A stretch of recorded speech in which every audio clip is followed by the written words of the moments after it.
Chief Jerry Forson, my as Adom FM now, no pelletini Minerals Commission Chief Executive area isi and so to train come on. Wakasa or Nyoma Bibri, me say one addition from and Debbie Adameka, they say it's one of the areas of Pese Ghana 42 a pim di omo room can sepa a large scale mining no. Na Facebook and new Minerals Commission any or more parent ministry no lands and natural resources no. Wanted to me to anamo one over say one be regulate the front of a year the practice of illegal mining. That's the Chief Executive Minerals Commissioner on Yankasi this year a year Jerry Forson or so at come back to the studios. Kojo dan kwa wanu saying and chairman a year Kojo Boatin so a one say Kojo Akwaba. Am And I love to say especially this they take lead. I love to say they're more you know. So every opportunity be a mobile term or party no. Mo party that number saying number 8. Number catch or more person mo tuma mo ko mo dey. Obia Ghana ha hu sa ho kire koda na ma ne hunu ekom ene odo nsa hye obotomu a na esibuo so ene oton ayento bibia beye bia na aye basa a waye wa adwene se opese osesa eye aban a eteso yi na oto aba edema aban foforo na obefa Ghana efiri enkoaso mu ohawa ma ne hunu mu na yede kɔ aye bɔhya saase no so ba bia ye na ye hwehwɛ sɛ ebetimi de ɔman no akɔ sɛ ebre no so na wokɔ koto aba enhwɛ bibia ne wɔsa wɔhwɛ aye kyiniye no eti ye ma ballot aye paper no a na wahwɛ ba bia kyiniye no ɛwɔ no Ebetimi de paper demonstrate while you are talking to them no now we demonstrate eti sɛ yɛmfa ne sɛ ayi ni a paper ni a wobɛhu sɛ efi esoro de ba ekosi ase na NDC ene Owura John Dramani Mahama eda eye enwotwe na enwotwe no wobɛhwɛ Owura John Dramani Mahama ne picture ɛwa ha wobɛhu sɛ akatamanso no eye tiniye no enso eda ne nkyɛn ana box bi da nkyɛn a baabi ado onsabetim ɛhɔ hwi ni hɔ ɛhɔ ana ado onsabe den ebetim na wato ede ama Owura John Dramani Mahama Endra obi frɛ me so mani from akosomo o se mani nya ntinanse no mi hunu mu maboa na ekwan ye befa so a ye beto aba na ye beto se wohwɛ na wankasa wo hunu ba bi ade ne wa wo betimi ama electoral officials no ne betimi ne o maka sɛ mi hunu entime pese asomasi oba abentene ana me ba me nanan eboa na oso mi mu na metimi kokoto aba no o mema ho kwan ama nipa na boa wo ama akoto aba no ne ehia eye akatamanso no Yehia eye chinye no unya hu chinye no eno na ye last stop na wo de aye den wo de asi ho wo de si ho wie a enwo so okofie kura gina ho na hwe processes ni bi na hwe se abato na ye to no se bi obi a ye na adwuma fenkyem a obi a mfa kwati kwan so hwe se obeye bibi bone na wo de compromise the elections na ye de ye to no na se ye to wie a wagina ho ama ya kenkan wie a wagina ho ama ya bobɔ ye bobɔ wie a na afei all the political parties jomo pink sheet at the kwa afei wutumi yeden ekofie na ukojubility because Owura John Dramani Mahama ene fetch abeka say NDC ene John Mahama ebe wini ene EIU abeka say NDC ene John Mahama e wini ene Forum for Development and Accountable Governance abeka say Owura John Dramani Mahama ene NDC e wini ene me no ka say global info analytics and so abeka say Owura John Dramani Mahama and NDC and you see in all of this no near me say the margin of victory no a whooping about 53%. 53 yeah Nancy Afro friends info analytics there or the buy about 53%. O share friends and Forum for Development and Accountable Governance and so the buy about 53 points 7%. Any other organizations are research na kire say Owura John Dramani Mahama be wini by 53% and above. And you see your mind in all of this, you know, we have factors or more ka say amount for be so near the ato aba ama Owura John Dramani Mahama and in the NDC. Majority of the people say economic issues. Bread and butter issues. Say nipa na be sori anopa na obetimi atokoko eni kose na waye den wanom enkan no na koko ni kose ayeka ho ase o man ukura even 1 cedi 50 pesos even 1 cedi a obetimi atokoko betimi ato nkate betimi ato kose na wato brodo de ahye kose ni enso ene se unkura be 15 Ghana cedi to 20 Ghana cedi aman sa koko brodo kose ene nkate no enya ade a obetumi aye de ato hwe eye dokono bo ana enkan ye mra na John Dramani Mahama wo ne ye to no ebi ho na 50 pesos ebi akosoro aye 1 Ghana cedis. In fact, there were some places that okona say okoto dokono 1 Ghana cedi a o man untumi ni. And so en net dokono ani ye to no 1 Ghana cedi 50 pesos no. And ne sa dokono no ye to no 4 Ghana cedi ye to ebi eye 5 Ghana cedi. And china ma o man na nkan ne ye to no eye 1 Ghana cedi eye 50 pesos no. And ne sa china mo no unkura ebi abe 30 Ghana 40 Ghana wunya bi nto na nsen ya o man na me call eye chebi.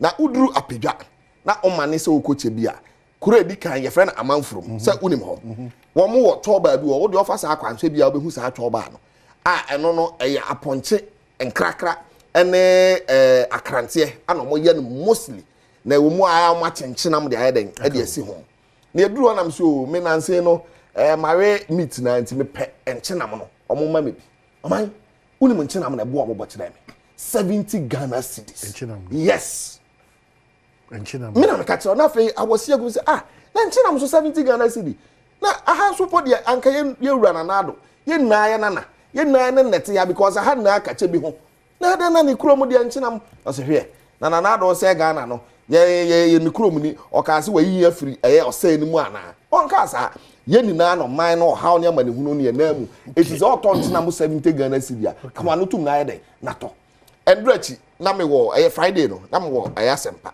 ana na me cite sa example ya ma eye minua eye obi na obi ka say kwadwo ye sure say 17 am say obi wa na nsen ya me ni wuhia baabi me ni obi hia baabi am ye kodidi ye enam a ye to no back the least why 200 Ghana cedi 200 after me kai obi sa kwadwo ni mumma no kre mumma na say na say ye to no 200 Ghana cedi wo eye ha ni ye to no 70 wo ha na difference wo ma okay and so oman baabi ye duru no yes Ghana for baabi ye duru na enye NDC ni MPP asemo eye MPP ni Ghana for na enya because President Kufuor ni na busua oman sika sabe enne omadane ne nkwantanan a wo nko na edie no anyenye bia bisa ho se mpo ye Ghana ni na wo yo chini se mpo ye Ghana ni wo ye kuapini se mpo ye Ghana ni wo ye santini se mpo ye Ghana ni wo ye mfantini wo ye Ghana ni wo ye eye kroboni na ya wa adwene se media MPP ni ye de wo me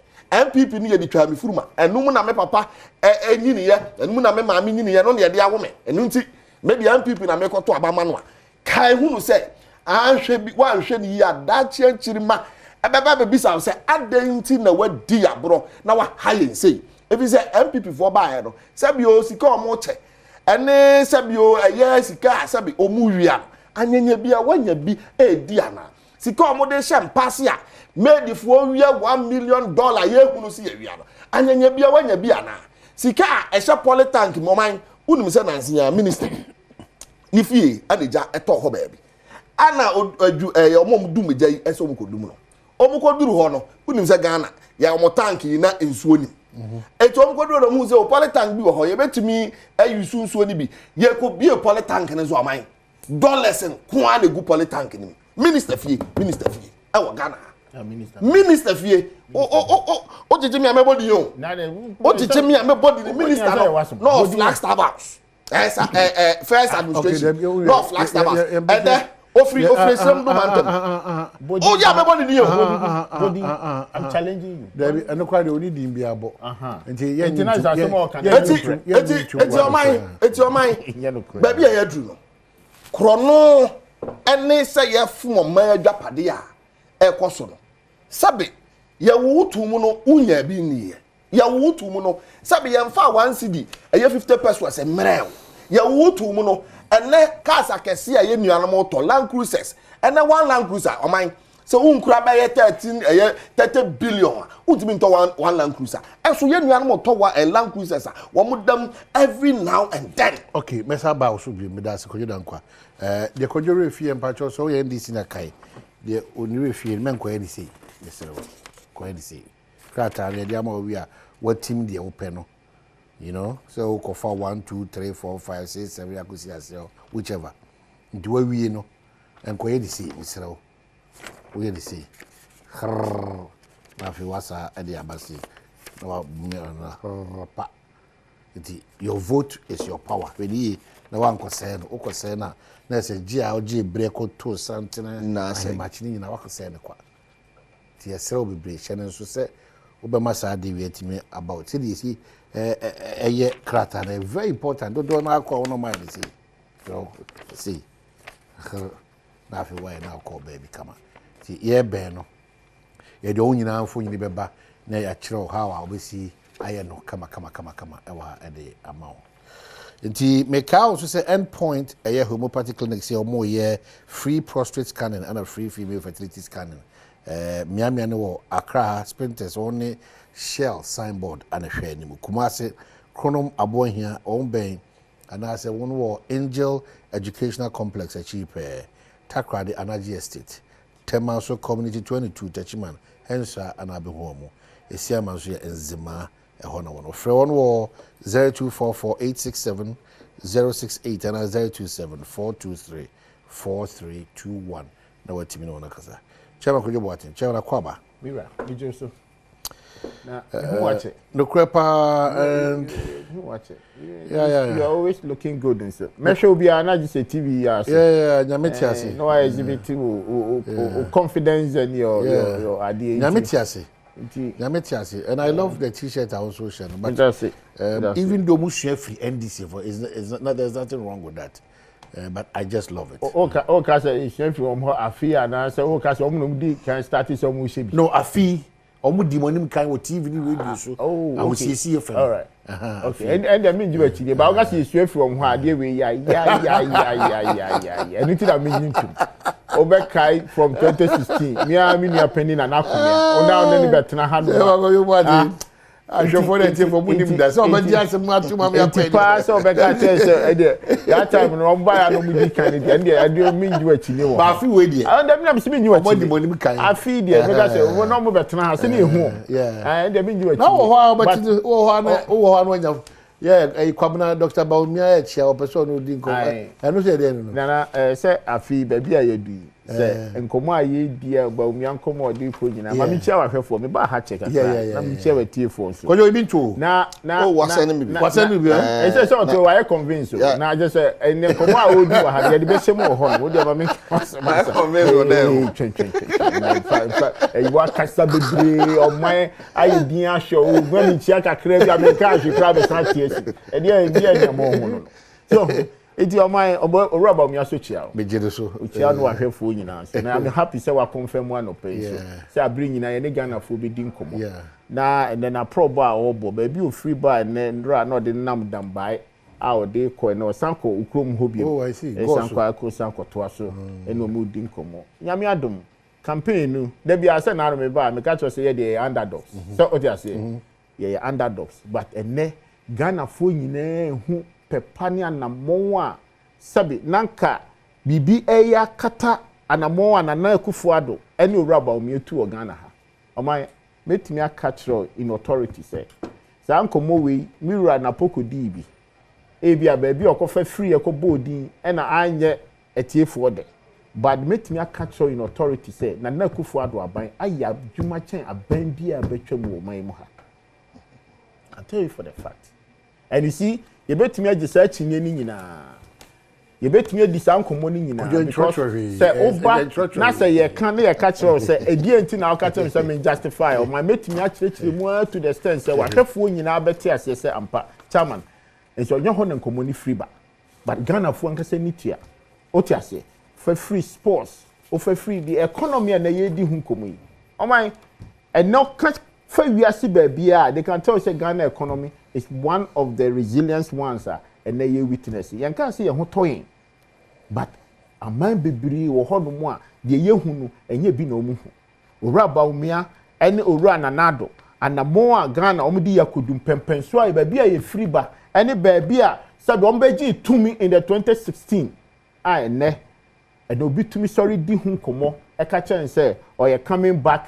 at the citizen into yankoto abama no eno ni ade a you see ede to nsani ni ye hyehyɛ ni ebisa ye ho say at the time na na 2016 na say economy ne ye na ye bisa ye ho se na bibia nsiye at the time na say economy ne ye na yare bia ntinsi wiase na ntokwa bia ntinsi wiase na enso na Ghana ne ye di apenie na edu ba bia ye frew no ya ka cho say wamu eda ho no amepija wade ankwa a ebeye wasem. This is the man that he wants to come back.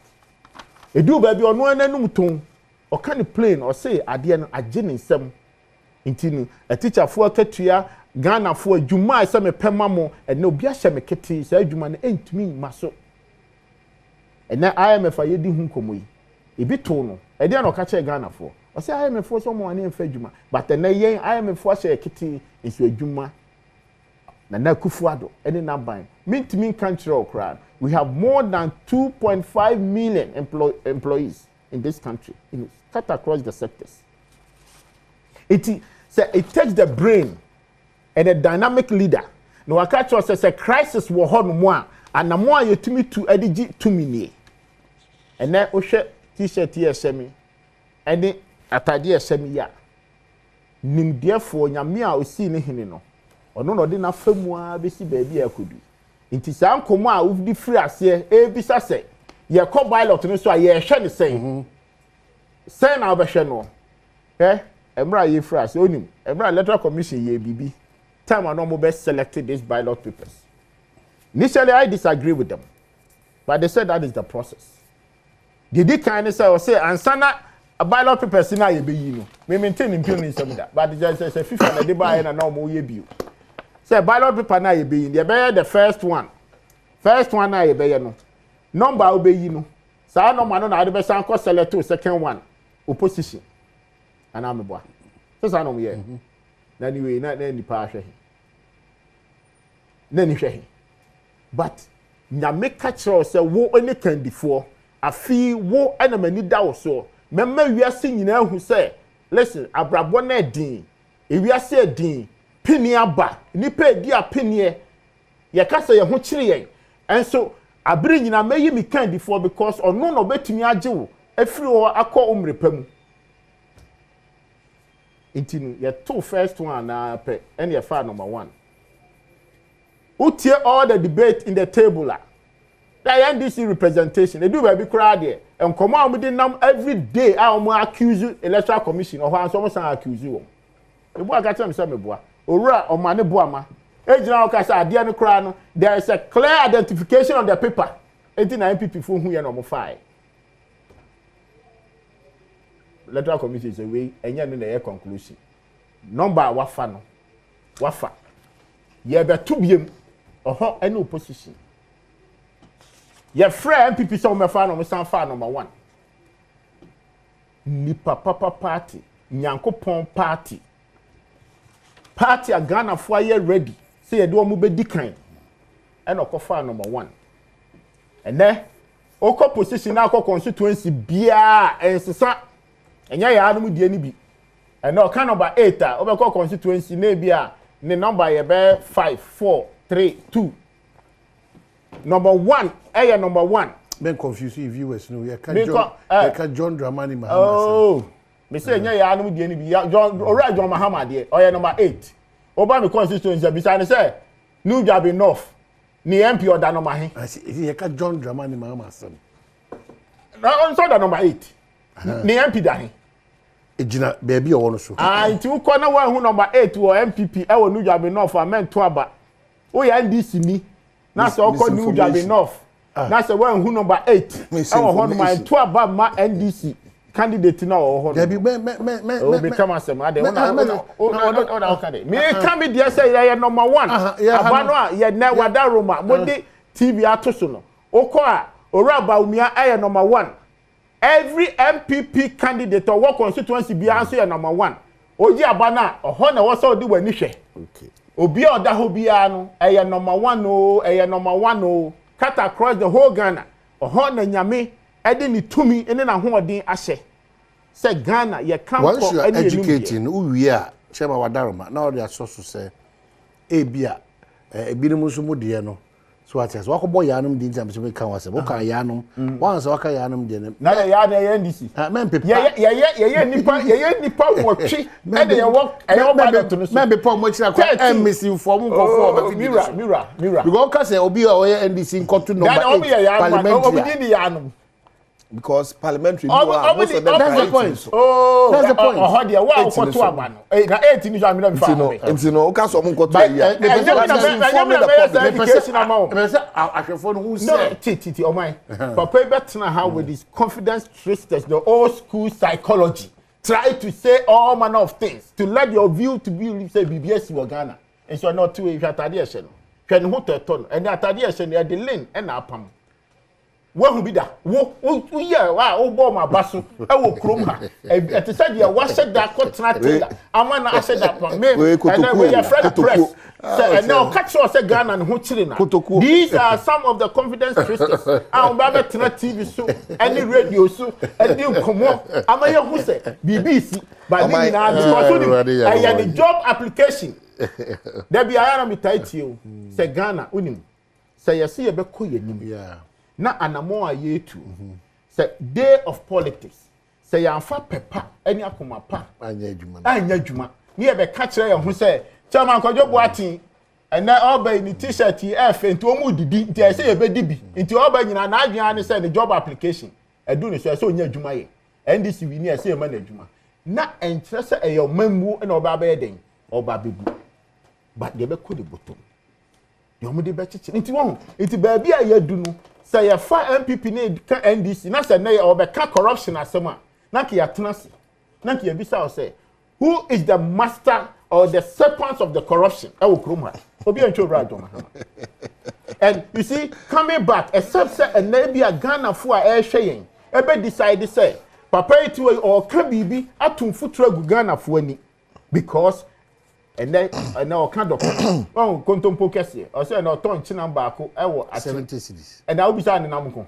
dem say be say that pala and I say red fish and I say that and I say tilapia and I say catfish so see that dey oni what can that tells you kontompo. You see, if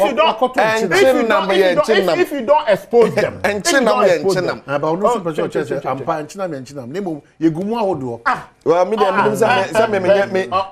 ofari ni me makoto chinam me Simon pa your 1,000 or it you say obi say no say e chinam let him mention it to your audience I don't say Ghana and am guys say oh psychology say panla na say red fish na say kasa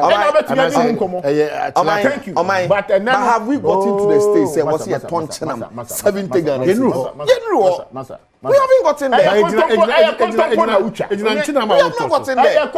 there chairman say me boa oba ye wia ye no me chairman ye ntuka ye change na ye nkone tilapia kese ba kuma ye betimi dey 100 we nya tilapia o we nya tilapia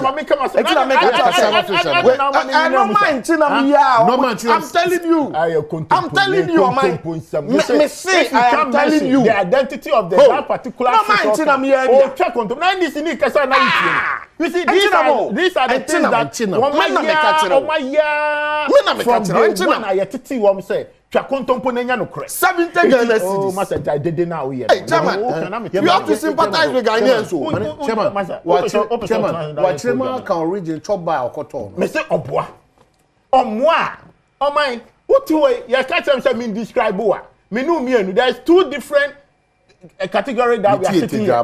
Also tell me when need that who beside say who come yes who come studio ho enipa hin na wa asimi dey hu nipa you as a politician enipa ben na hu enipa na asimi dey hu nipa no fish ben and also to me can to aye twa you did there and I say red fish 70 is the new yes I don't have it's too much it's too much at somebody who has been original communication propaganda it's too much 70 Ghana 70 oh my say your program me na on the chairman yan fa dance ni nka ho na yan ko Yem for dance ni ka won yem ko.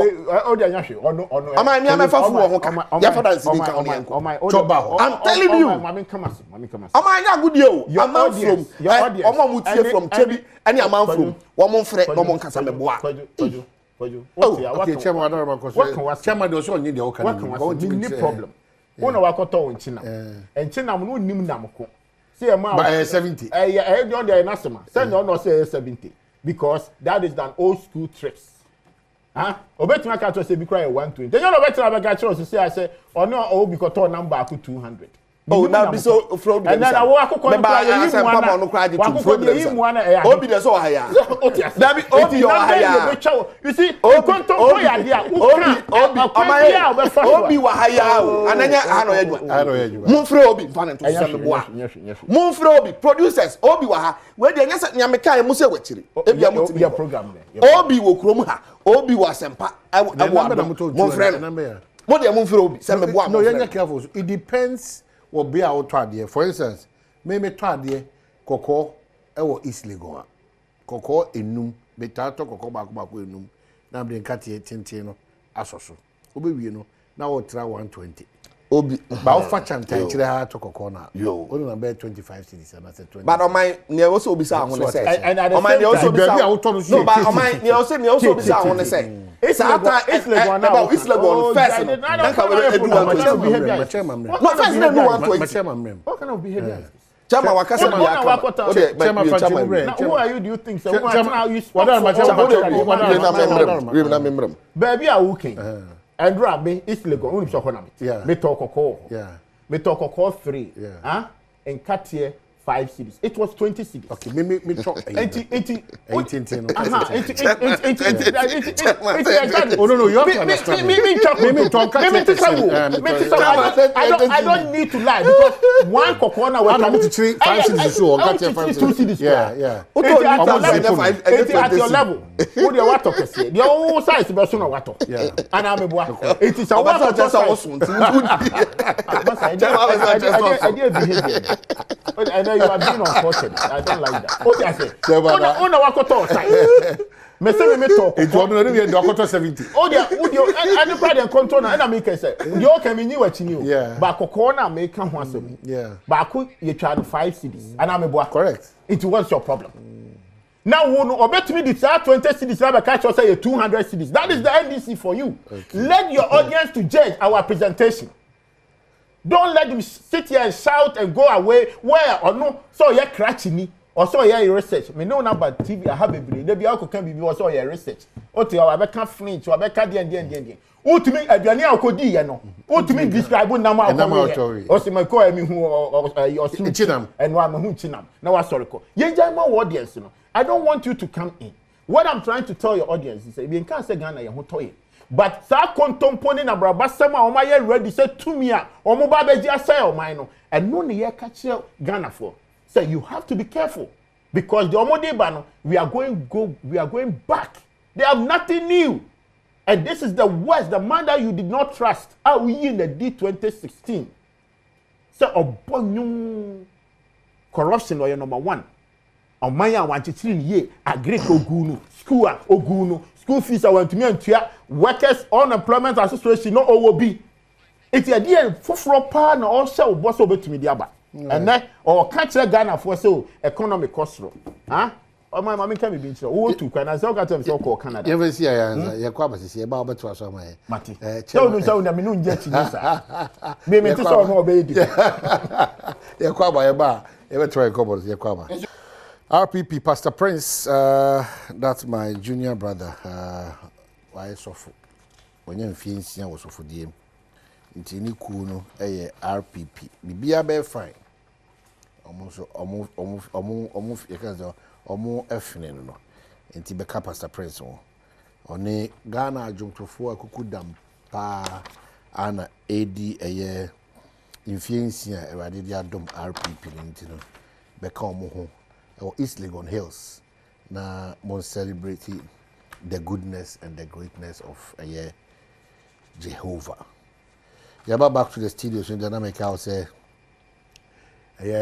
chairman Kojo Boatin one say na Kojo Dan Kwanso ati nakonyam enso wo ha no si Kojo Dankwa mesamu akwa ba bi chairman Adwa no si na fe Kojo Dankwa abem whilst ye di enkomo is moment ka say ye omni be nwotwe na ye rapo apano no wo sa akonya no say obetimi afre into the discussion so far ya have 0302211701 equals 4 na odia to ampenusality yeah na ye di nkomo a na ansana obeko break mi say adwuma no mpempe so ano say no ho na odidi yeah no ntini say anko break am anya advert kakra wa abusun bedu kra salary akatu ama ntini ye tiase akatu ama nti ba bia ye du no the exchange Ghana for member fans ba kwa say mo pension kojo Dankwa mo pension kaba na ababa ni me wati tutu ano ye de that time na ke do sa season ya do sa season ya na ke ye tutu that time na sa achotro forecast na de buy no be the cash kito no na wo be distribute time I set up budget bi o ye capacity building in the 2016 2016 capacity building and no be tutu ha de for answer my baby I do you remember what helpful you know who say a due time or mind you could take critical decisions and it's very important say Ghana for you na come on ye di any and more ye di yen friend the agro if you say I bring you no and some any yanamon a do say ya or self one so touch it e can the obeka e ma manfo na dwen e be kwa kosi aye wo muntanta baby a nokre any nimdie pada any Ghana dachi ebeko no na ya twa bekire the air can say in the December 7th a yekoto aba nyame adaroma ene o hwe echeye hyemiya ya twa nim number 1 eye baby owura ba o me agina Ghana fo hwe pepa any anamo a o mai ode na ho odin etai nira na Akufo Addo achi ama Ghana ene baby ayakudu ene every sector in this country this is the only government metumi aka say wo mo de o mo saka bribie wo that sector ene sports ye can cry this is the first government in the history so betumi aka me say community biara every constituency there's an astroturf that tells you say and the talents are yet to chill my ma any school for no and catch it. And then agenda 111 in every community, almost all of them is about almost 70%. And pa ebi a yentumi wi asani akoto aba. Ba obehwe pepa nya na mo abasa mpesu aneso. And then efie biemu anya free education. Kojo Dankwa tiwe onu kra bia mse jama nya. So ko free education. And I want to year be na we school na na do man bi nie enne wanya knowledge abetina ha me na do ba wo dem won ka free education so bi say was one answer me ye free education one ko free education na free education no kwa wan de ba yeah one ko bia yehwe one ko bia nyashi ade na wase no almost about 5.5 million Ghanaians more than the population of 1957 anya free education e wo man mu it is na also koto aba na papa e betena ha no de nchina masam be dada na wura fi uma daachi a o makan kwa o manim die ha wura fi na nchina masam a bisa ne say Orajo Mahama ba sa nchina mo so to ne 70 beto na hima ne ma sa aboshe no na ka fato aba ma no Orajo Mahama ntimi nyina ba bia nye sa aboshe ne bida. And now, Mr. Dollar, I 16 point something, 16.1, 3. Momo Rajo Mahama, and I'm challenging him everywhere, baby, also your campaign. On my country, Ghana for say 16.3, me Rajo Mahama, Moto Abamamia, me the dollar, about 10 Ghana cedis. On to me can be that because you know, say he doesn't have that control. Fuel a year on very well so on to me can't change say na fuel or better or the beba 10 Ghana cedis but Ghana yenchichire and no sha kwan baby biara na Akufo Addo ni na pam e de omo saka nti se se ekoto aba e number 1 na Addo nto aso owura ba umia nim de a odi achichire Ghana odi atai ni rechi and na ye can digitalization and onim kantamanto enipa ekọ ho swati more than 60%. Adom. And now be order opa for you na bisa no. Order free onum. And na obia bi bia go Instagram. And now cost kantamanto a. Oh my, and I just want to make no ultimately say nipa nko what can no. Order delivery and now motorbike delivery and you can challenge I just be try disingenuous obi dey content point o say nyam na mo di Instagram na mo di Instagram ba obi order from Instagram you can language na yet I don't know some order from Instagram no ka nyam na make no na make o kire say e dey ko kantamanto no won so ati obi order online wo me hwe wo Instagram ya the item no be kire wa access na delivery aye adwuma delivery so kwa utua ye ntwa kontompo asema me kan obi anim and na me household oh my me catch your plane me to your friends genset me can generator portable one me to online because the gentleman was advertising it a home used na some companies too na omoton find it very doable. What I say? I know I ain't sika kitu akra. But when they deliver it, then I pay them. Genset. What I say? And the plumbing materials. We have reached the high tech and it is the knowledge. Ora baumia edi hun komo no wa ye no de magana kanko. Me wo gidie say abaya koto no. There is no way Ghana for nyina ni pepa. Ahine panka santi. And that's how they now about the economy near the end. Ghana for you say the economy is on the right track. This is the first since COVID. Oh my, so and your GDP just recently told the whole world say Ghana economy is on the right track. Compare with the other jurisdictions. It shall say the Nana Akufo-Addo kan you know. Yare beba or how beba yempai boy ye born say obi e betenam ko. Wotin komo a I had to say brabo ayebo. Wo ye dien edu baabi a edu be pim baabi. E to da bi a ho kire beba or how beba titi beba. But eba ni kind fo ne say eja na wo fie e wo pepa say anamo a watoto no e betumi etu wo betumi etu no esiwie. I say every businessman must see himself in the law before. But when you believe the highest, at the end, you know, to me, Pijan ho at the cost and no Ghana. Intimidate manu sino. Medasi brilliant, you know. The American say, I buy a cotono. So, corner by law paper no. Said they can't the mao. You're the mawa, oh, yeah, this new, oh, yeah, PPP new, oh, yeah, for Franto, oh, the Okwa, a throw up penashe. A number one presidential. Oh, constituency so, Okwa, a number one, and Shababia. Because IBC 4 they are confused. A bit that 8, a bit that 3, a bit that 5, a bit that 6. And far emanating how emanating what you say. Oh, back official. No one is so brew. Not to Abanuma or Baumia in the 7th December. Kwajob Watson say, hey, they say, and ordering. Now, yes, and then I order Amazon. You can never compare the data. I don't know. Relax. Oh my. What if you are maybe compare the two? Compare the two. Different from someone on Mosha. No, 2016. How many people were ordered from No. Oh, Minister, you research. Minister Bar overcome one. Chairman say. And 2016. When were the data probability for you to say so? Up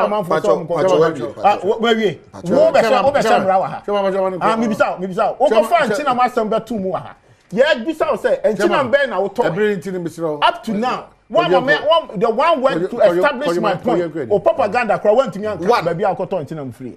The ordering a issue, no. Yansha says order and net. Yes, says your massa. The okay kind of. You also be sacred say. Sa ordering I can once me. And then what is the cost of internet? It's saying into the above free.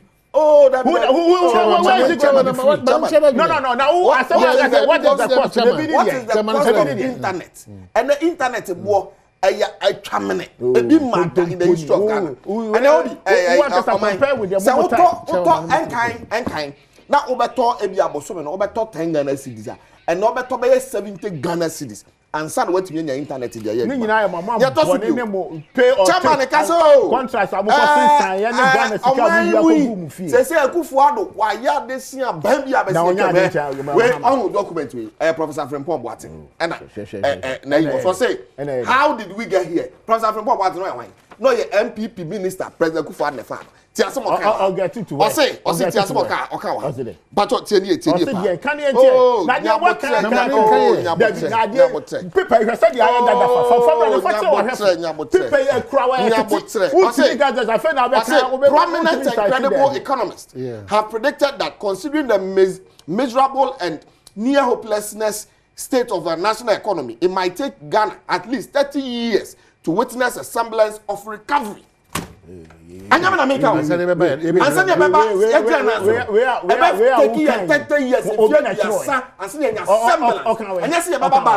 semblance be a back and so near my why may corrupt John Dramani? Mother serpent of corruption. Oh my, get can't was him. And what be corrupt? Oh my, Udia no at Tontaya. John Mahama, I was here, Tias, so John Dramani Mahama so back. Not the Jumapa, 24-hour economy on the back, or the Women's Bank on the back. Or Banwa be training 1 million. Am I me person, me who be ex-MP, Cynthia Morrison survives gun attack. Near cost no my IGP,